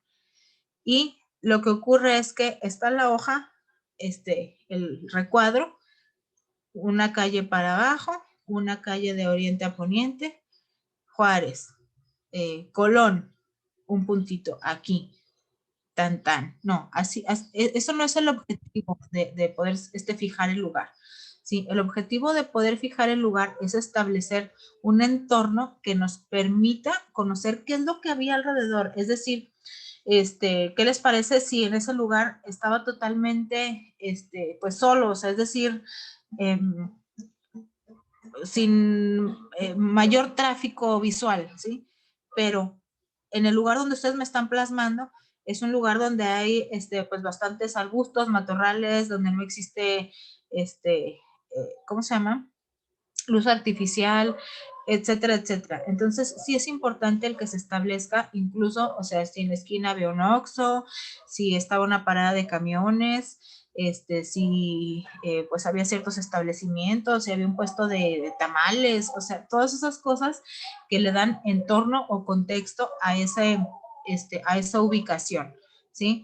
Como les digo, tal vez parece bueno, o sea, es poca cosa, la verdad, incluso hasta he llegado a pensar mal, ay, perdón, lo digo con mucho respeto, de que nos recortan esa información, pues para tener menos amplitud en la investigación o en el trabajo, pero créanme, o sea, es importante el que podamos tener un poquito más de margen respecto a a esa visualización que tenemos nosotros, o sea, porque como les digo, es que nosotros no estábamos ahí, el fiscal tampoco estaba ahí, y lo que la fiscalía y la defensa va a tener de conocimiento es lo que le va a decir al juez, ¿sí? Y de ahí se va a basar la investigación para ambas partes. Entonces, sí es importante el que se destaquen estos aspectos para una mejor actuación. ¿Sale? Bueno, esto sería... Sí, yo creo que sí, son 8:20. No sé si hasta este momento haya algún comentario, pregunta, etcétera, etcétera. No me dejen hablar sola.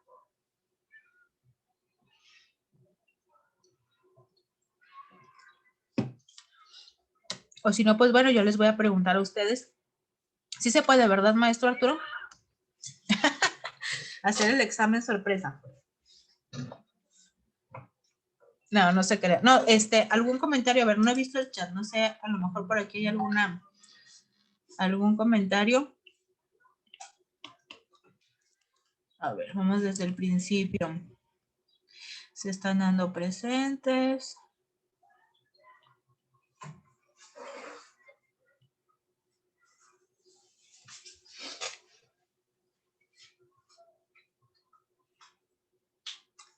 No, bueno, ¿Alguien que guste hacer alguna pregunta? Es que veo mano levantada, pero no sé si no pueden activar su micrófono.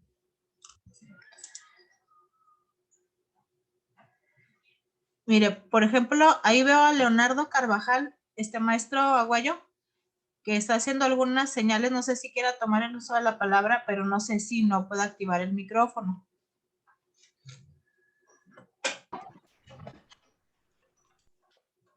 También Mario Quesada dice que no se puede activar el micrófono. Hola, Leonardo Carvajal, listo. Gracias. Buenas tardes, sí, lo escuchamos.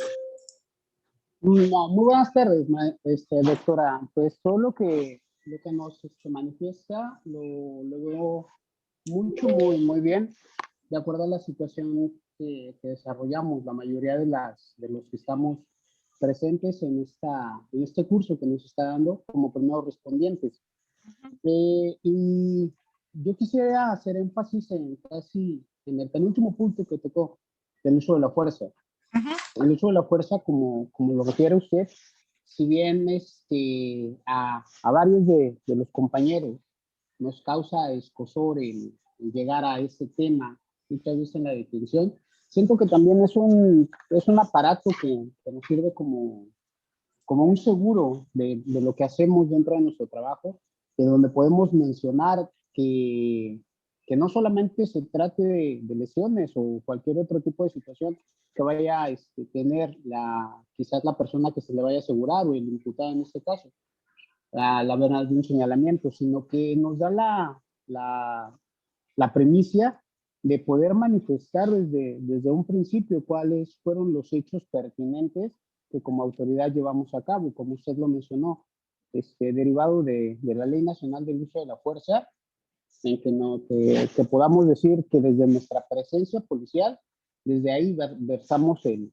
uso de la fuerza y posteriormente las que sean necesarias para poder llevar a cabo nuestra actuación, ¿no? Con la persuasión o la reducción física de movimientos e incluso llegándonos hasta la utilización ya de armas de fuego letales que pudiese ser otro tipo de circunstancia, ¿no? Entonces yo siento que ese apartado del informe policial homologado sí debemos de tomarlo mucho en cuenta precisamente por ello, porque nos da la calificativa de nuestra actuación real, que en algún momento dado, como usted lo menciona, les vislumbra a ustedes cuál es la situación que hace la policía con respecto al uso de la fuerza y que se respetan los derechos humanos ante todo, ¿no? De llevarla a cabo. Esa es mi intervención.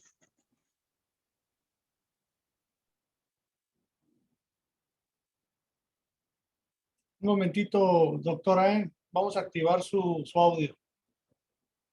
Miguel, si podemos activar el audio de la doctora, por favor. Sí. Gracias. No la ubico. A ver, aquí está, listo. A tu derecha, ajá. Le quedó. Superior. Perdón, es que apagué el micrófono ahorita para que me prendiera la luz. De por sí está así como que la luz media cálida, pero bueno. Así es, compañero Carvajal. Aquí la situación es que usted dijo la palabra, ¿verdad? Le da un poco que de escozor, así fue como dijo. Y no debería de ser así, ¿sí? Yo creo que esto es porque como sociedad estamos muy mal informados. Y todo eso se debe, bueno, o sea, yo creo que no es del desconocimiento de nadie, no podemos tapar el sol con un dedo. Y en todos los lugares hay buenos y malos elementos, ¿sí? En todos, o sea, de doctores, ingenieros, arquitectos, abogados, hay buenos y malos. Entonces, hubo una mala, ¿cuál será la palabra adecuada? Una mala apreciación de la ciudadanía hacia la policía por diversos factores, ¿sí?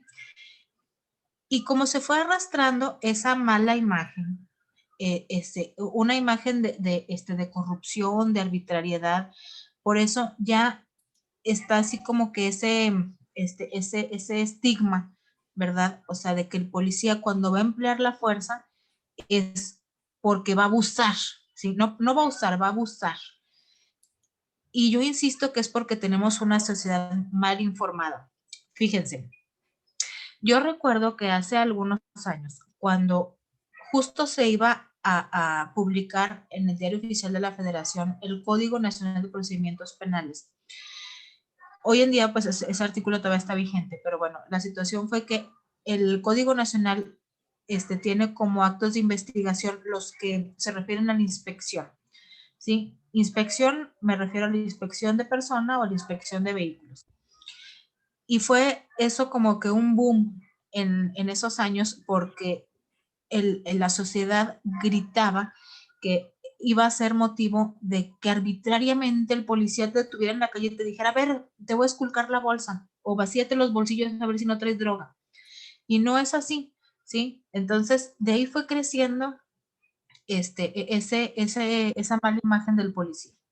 Y luego vemos en redes sociales videos donde aparecen policías realizando sus actividades y que obviamente los vemos desde justo el momento en el que quien lo toma, pues le interesa que se visualice a la sociedad. Recuerdo ese video tiene años, había unos elementos de la policía que estaban bajando de unas escaleras a una persona, ¿sí?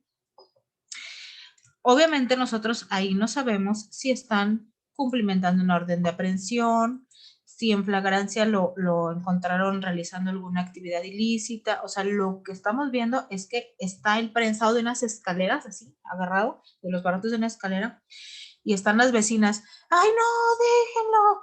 ¡Salvajes, corruptos! Y que no sé qué, y una gritería, ¿sí? Pero nosotros no vimos qué fue lo que pasó. Entonces, todo esto es lo que como sociedad tenemos que mejorar. O sea, la sociedad es la que pone esos límites. Ahora, con lo de los celulares que toman video, o sea, también es una situación que para mí me resulta muy compleja. O sea, yo me pongo en el lugar de los policías y digo, híjole, o sea, qué complicado el tratar de hacer bien su trabajo y aparte tener que estar con con esa presión de que te está grabando a alguien y que te está insultando y que te está diciendo mil y una cosas y que en realidad, o sea, es precisamente o sea, no la mala intención, ¿verdad? O sea, porque pues a lo mejor no lo puedo catalogar de esa manera, o sea, pero sí es la mala información que tiene una sociedad por parte de la actividad del policía. Si la persona no quiere atender a un llamado, a una orden de, como les dije, de quien tiene la autoridad para poder llevar a cabo una detención, pues estoy seguro que no lo van a tener que subir a la patrulla dándole un ramo de flores, ¿sí? Entonces, forzosamente lo van a tener que someter para tenerlo que subir a la patrulla. Y si lo van a tener que someter, según lo que nos dice la Ley Nacional de Uso de la Fuerza, van a tener que emplear ciertos instrumentos, ¿sí? Y todo de manera gradual. O sea, acuérdense que aquí estamos bajo una gradualidad o bajo una proporcionalidad en cuanto al uso de la fuerza que se va a aplicar. Pero no existe otra manera. O sea, si no hay voluntad por parte de la persona que está siendo detenida, o sea, no van a decir, bueno, discúlpeme, no lo quise molestar, ¿sí? Me retiro, que pase muy buenas tardes, ¿no? O sea, tienen que cumplir su trabajo, tienen que llevar a cabo la detención y tienen que subir a la patrulla a esta persona o personas y lo tienen que poner a disposición del Ministerio Público. Entonces, los vecinos se asoman a ver tal situación, de alguna detención y no, pues resulta que todo termina en situaciones que van totalmente contrario a lo que realmente está ocurriendo por parte de los elementos. Pero por eso yo les digo, o sea, yo les insisto en que podamos ser pues ya un poquito más, es que no se trata tampoco de valor, ¿verdad? O sea, no se trata de valentía, sino más bien se trata de apoyo por parte de las instituciones de seguridad pública que también tengan a bien el capacitar dentro de estos tópicos a todos los elementos de seguridad pública, pero que también tengan esa disponibilidad de apoyarlos, ¿sí? Es decir, que no se sientan ustedes como policías descobijados, ¿sí? Obviamente, hablando de una manera, ¿cómo se le llama? No textual, ¿verdad? Que no se sientan descobijados en su propia institución, que cuando nosotros realizamos esa revisión al apartado del uso de la fuerza, y si vemos que sí se empleó, ¿sí? O sea, que no se ha tomado a mal por sus mismos jefes, ¿sí? Y así yo creo que vamos a ir realmente consolidando este sistema. Entre todos lo estamos construyendo. Y entre más pronto comencemos a pulir esos aspectos, pues va a ser favorecedor para todos. Entonces, pues agradezco mucho el comentario del compañero Carvajal y pues no sé si hay algún otro comentario. Había otra persona que había levantado por ahí la mano, ¿verdad, doctora? Sí, Ok. mira, aquí Capitán veo Carreón, en la pantalla a Armando Carreón. por favor, Miguel, el micrófono al capitán.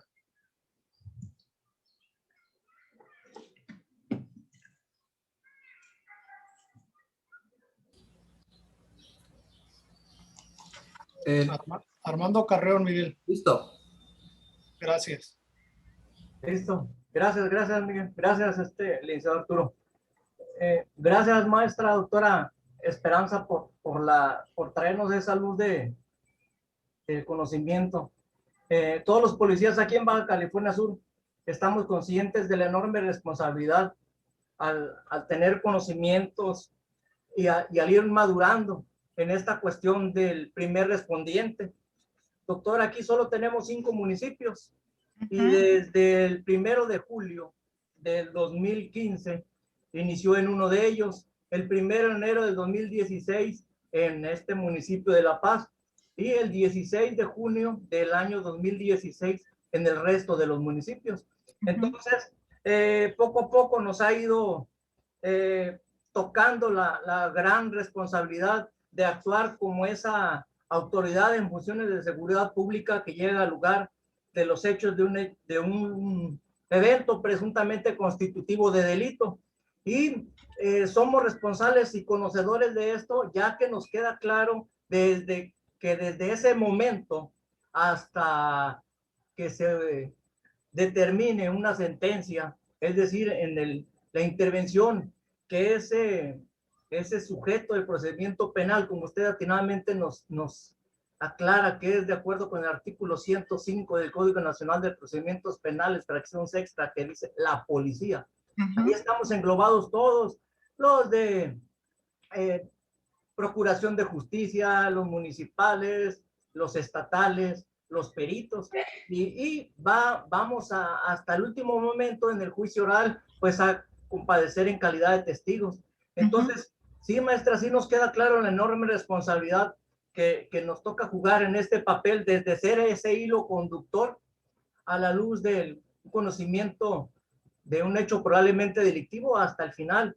Hemos atravesado por esos protocolos, ¿no? El primero que llegó en el 2015, este último que estamos usando en el 2017, me refiero al Protocolo Nacional del Primer Respondiente, y los informes policiales homologados que cada vez pues han ido eficientando nuestro trabajo en las calles, ¿no? Entonces, sí, patentizarle a ustedes de que sí tenemos el entusiasmo, sí tenemos las ganas y el de ser cada día mejores en nuestro actuar. Sabemos de que nos puede generar una responsabilidad, pero pues por eso estamos aquí presentes, acrecentando nuestro acervo cultural y tratando de abonar al profesionalismo, ¿no?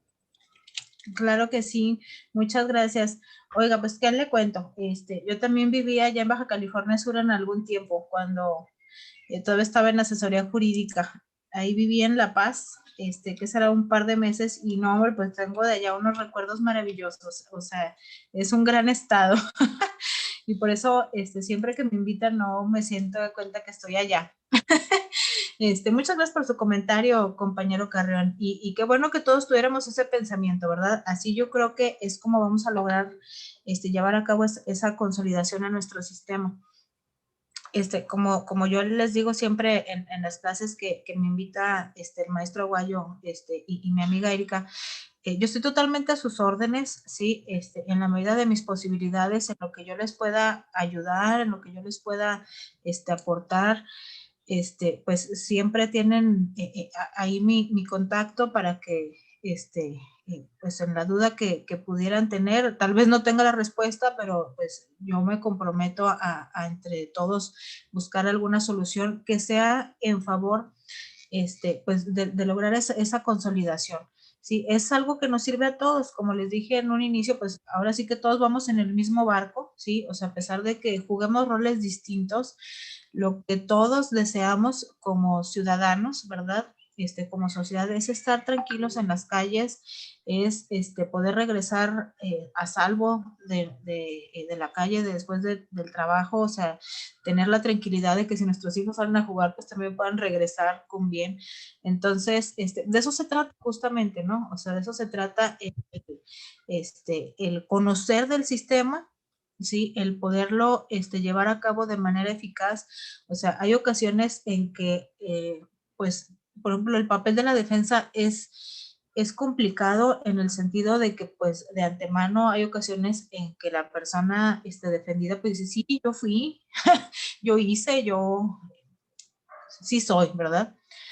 Pero la defensa no puede ir a decirle al juez, ya me entrevisté con él, su señoría, y no hay más que alegar, o sea, me acaba de confesar que él es el responsable. Es lógico que no puede ser así, ¿sí? O sea, todas las personas detenidas desde ese momento y hasta el momento de que quede en libertad cuando ya se declara ejecutada totalmente su sentencia, ¿sí? Tienen derecho a una defensa, ¿sí? Es un derecho constitucional el que pueda tener una defensa. Y eso se los comento nada más así como una simple plática, pues a veces es complicado el lidiar con esa situación, o sea, de saber que la persona que estamos defendiendo, pues sí lleva su grado de responsabilidad. Sin embargo, o sea, es nuestro deber ayudarla. Pero esa ayuda no se va a tratar en convertirla en inocente, ¿sí? O sea, no es una varita mágica de que yo soy bien fregona, te voy a convertir en inocente. No, no se trata de eso, sino de cuidar las formalidades de un proceso penal y que si en esas formalidades, en ese camino, ¿sí? Se atraviesa, va de por medio el que existió una violación también a sus derechos como persona imputada y que eso le pudiera ser favorecedor para obtener su libertad, pues se va a hacer valer, ¿sí? Y aquí los principales actores, y yo se los he dicho incluso en algunas publicaciones, así lo he sostenido, ¿sí? O sea, el policía, yo considero que es una pieza muchísimo más importante que ni el mismo órgano jurisdiccional, ni que la defensa y que el Ministerio Público, porque la policía, ya sea primer respondiente, es decir, quien se entera del hecho, así como la policía de investigación, es quien lleva la materia prima a esta industria de la justicia, ¿sí? O sea, es quien lleva el material para el trabajo. Entonces, quien debería de ser tratado con mayor responsabilidad es la policía, ¿sí? De capacitarlos, de brindarles una carrera ministerial, o sea, de atenderlos en las necesidades propias de su encomienda para que puedan desarrollar plenamente su trabajo, porque, bueno, independientemente de que ustedes ya cumplieron con la obligación de dejar en el Ministerio Público a la persona detenida, pues ahora sí que como ciudadanos también nos debemos de, así como que de darle topes en la cabeza cuando, híjole, o sea, lo acabo de poner ahí y otra vez ya va para afuera, ¿sí? Entonces, o sea, lo que se trata es, o sea, juntos, en armonía, lograr que el sistema se fortalezca, ¿sí? Que la policía se fortalezca, ¿sí? Como pieza fundamental dentro de este sistema, o sea, como el sistema neurálgico de este sistema, o sea, que irrigue todo lo necesario para que pueda darle fortaleza a todo el proceso penal, ¿sí? Y que se cumplan los fines, o sea, que se logre el objetivo, que no vaya a quedar impune ese delito y que tampoco se piense, ¿verdad? O sea, que esa impunidad es por causa de un mero tecnicismo, ¿sí? O sea, esa sensación de impunidad hay que tomarla con esa responsabilidad de que pudo haber sido por una mala práctica, pero que se puede corregir, ¿sí? Entonces, pues bueno, le agradezco también mucho su comentario y pues quedo a sus órdenes, como siempre, mi estimado compañero Carreón y todos ustedes, compañeros. ¿Alguien más que tenga alguna duda? ¿Algún comentario? ¿Alguna observación? Está la mano levantada del compañero Hilario Flores. Es correcto. Sí, bueno, doctora, con su permiso, en cuestión, quiero hacer una pequeña aportación, no sé, que se me hace muy interesante, de acuerdo al tema que estuvo tomando usted al principio, en cuestión de las control preventivo provisional, lo que es sospecha razonable, ¿no? Y la fragancia, es muy importante, pues estudiar, leer, ¿no? Actualizarse en todas esas cuestiones, y la Suprema Corte de Justicia de la Nación pues maneja muchos de los lineamientos y protocolos de nuestra actuación que nosotros debemos pues llevar a cabo, ¿no? Y así evitar pues las acciones de inconstitucionalidad, ¿no? Que podemos nosotros caer como servidores públicos y en un dado momento pues ya en un proceso penal pues evitar, ¿cómo se llama? Pues la unidad de actuaciones por violación del debido proceso, por parte de nosotros. Ese es mi comentario, doctora. Muchas gracias. Sí, claro que sí. Bueno, les voy a presentar aquí uno de mis bebés académicos. ¿Sí se ve? Ahí está, ¿verdad? Sí. Miren, justamente ese es el tema que les hablaba ahorita, ¿sí? Este es un libro de mi autoría y justamente versa sobre este tema. Se los recomiendo. Entonces, cuando comparto estos temas, ahora sí que lo trato de hacer con conocimiento de causa. Por eso agradezco mucho que retome el comentario. El libro se llama El control preventivo provisional aplicado por el policía primer respondiente. Tiene un nombrezote, pero es que era importante. Como acto de investigación previo a la detención en flagrancia. Vean qué bonito. Es que como se refleja el brillo, sí, no se logra ver tan bonita la portada. Igual nos lo puede compartir, doctora, por correo electrónico para pasárselo aquí a los compañeros. Ok, sí, claro que sí. Entonces,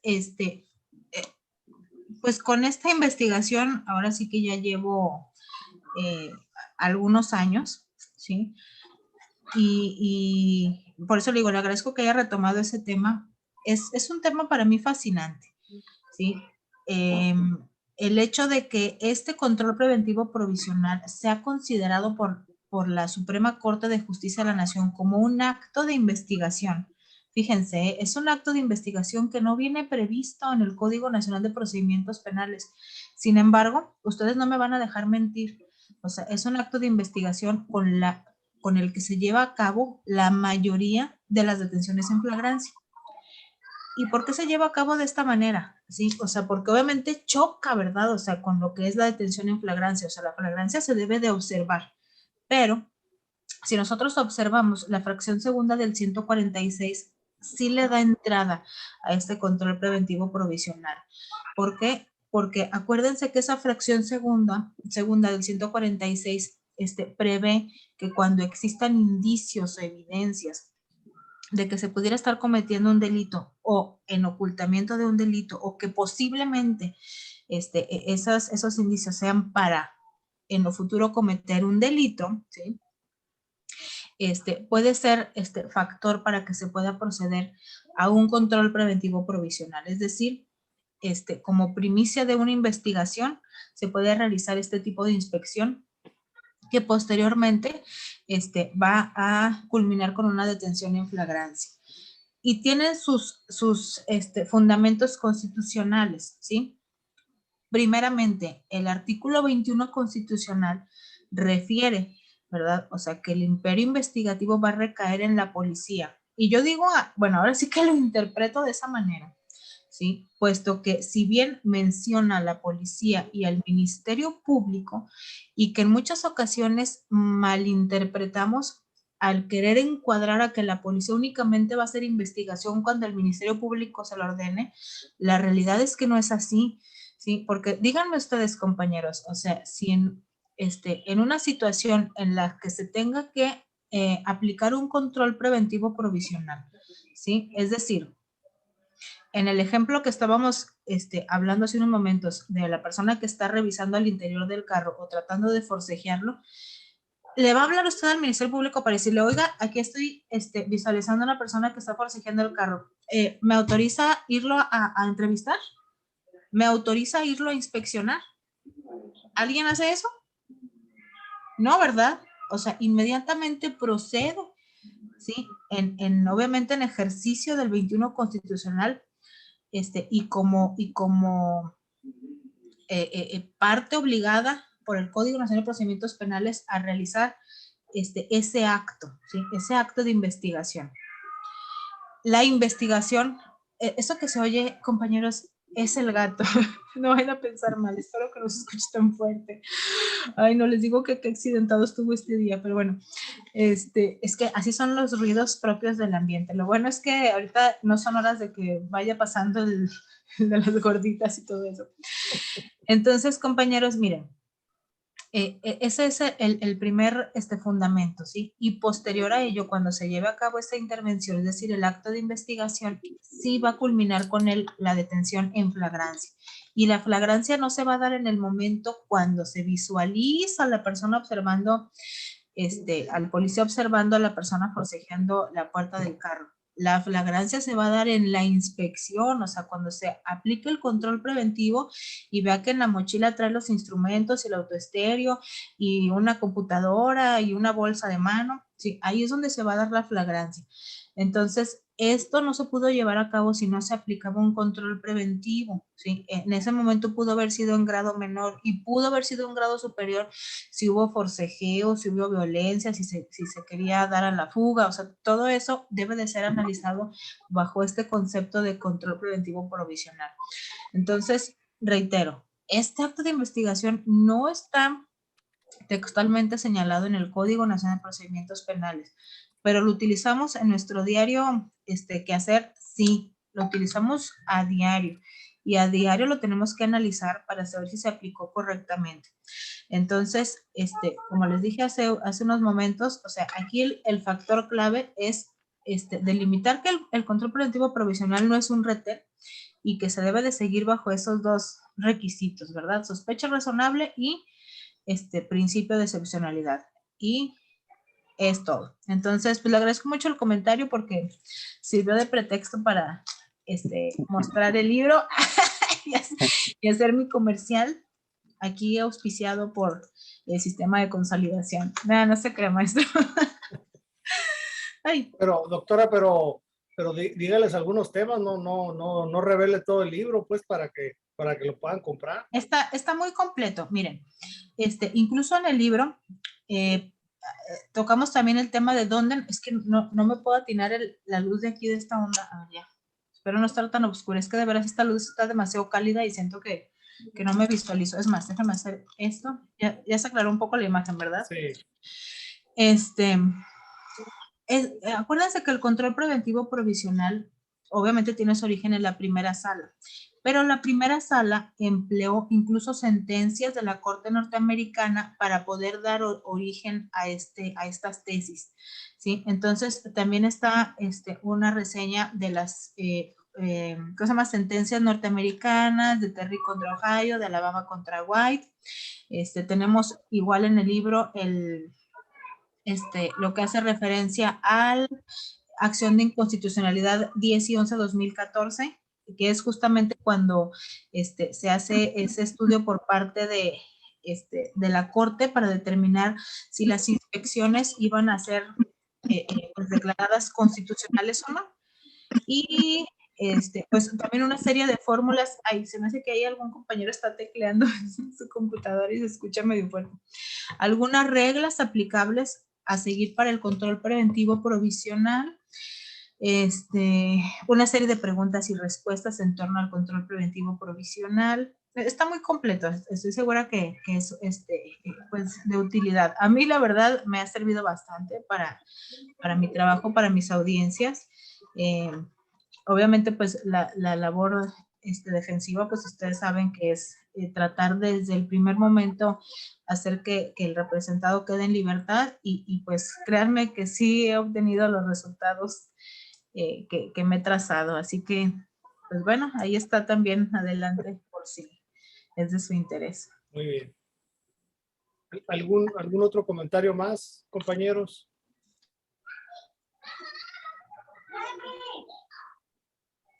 ¿No se ve nadie por ahí, Miguel? No, Nick. No, Ok, estoy pues. checando, parece que no. Ok.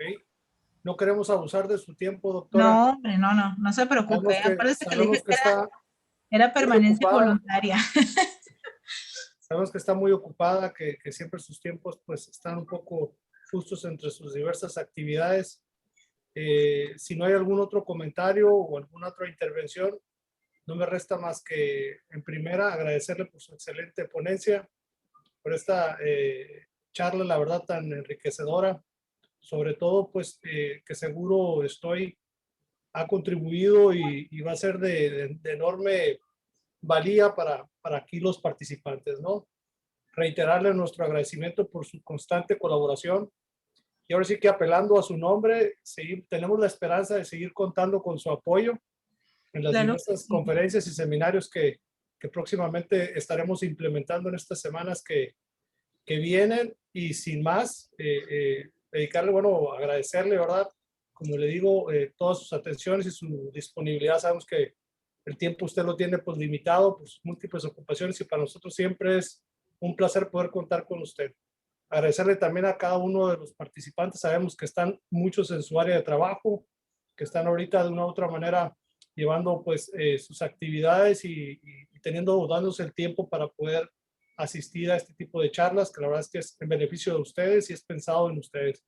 Agradecerle a Erika Camacho, como siempre, que nos apoya ahí con la gestión con cada uno de los ponentes, en este caso con usted, doctora, a Miguel ahí en los controles técnicos, como dicen, pues, y pues muchas gracias, buenas noches, y no sé si tenga algún comentario, doctora, final. Sí, Con no, gusto pues lo escuchamos, nuevamente agradecerle, maestro Arturo.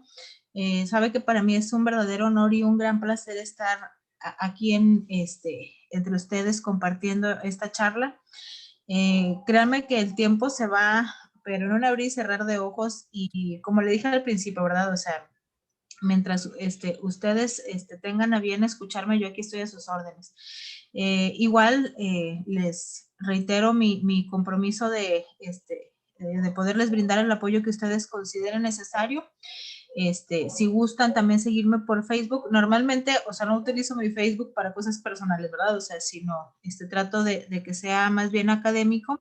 Está con mi nombre Esperanza Soto Alonso, incluso cualquier situación por ahí mismo pueden tener el contacto con su servidora. Y pues muchas gracias a todos por su tiempo. Espero que haya sido de utilidad esta charla y sin más, pues quedo a sus órdenes, esperando que pasen muy bonita noche. Un saludo, pues, muchas gracias y buena tarde. Y a todos, pues, y reiterarles ahí nuestro compromiso en estas próximas semanas de seguir abordando los temas de primer respondiente, ¿no? De IPH. Muchas gracias y hasta luego. Saludo, Gracias. comandante Carreón. Hasta luego, adiós a todos.